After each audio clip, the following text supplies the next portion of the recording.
Me zai hana wannan wahalar kawakin da nake yi? Ba dakatar da shi haka nan. Ai dama na san akwai gajiya. Shi yasa nake kokarin in taho da kaina. Amma ita ce take cewa in tsaya sai na jira ka taho da ni. Ba haka nake nufi ba. Me kake nufi? Zaki yi aure na? Mijin aro.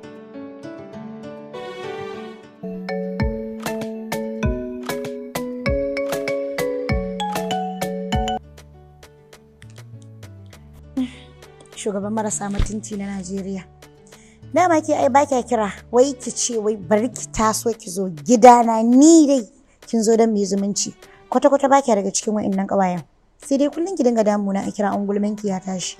Ba haka bane ba, ke ma kin san yanayin makaranta kuma gashi ina last year zan gaba. Wai irin ka ce wai ƙawarkan nan zaka wuce ma ka shigo gidanta. Me yake kika kira ni kenan?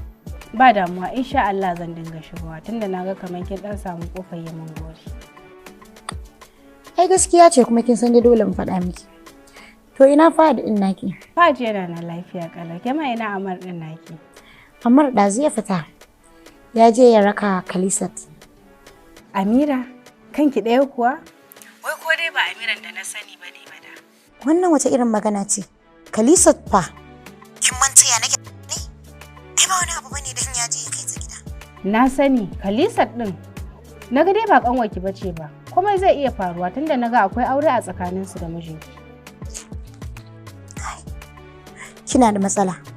In dai wannan maganan ya sa kika daga waya kika kira ni, to zaki iya kashe wayarki. Domin ni magana akan Khalisat ba na san shi. Ni dai abin da nake so na faɗa miki na ƙarshe shine ba a son mace tana ya da mijinta don komai zai iya faru ko da kuwa kanwarki ce komai zai iya kasancewa. Kin gama? In kin gama zaki iya kashewa. Idan Allah, Khalisat ba kowa bace a waje na face yar uwata. Haka na dauke ta. Babu wani shamaki tsakaninta da mijina dan Allah ki kashe wayarki. Kar ki sawa zuciyata wasu. Algaita TV. Nishaɗin al'umma cikin aminci.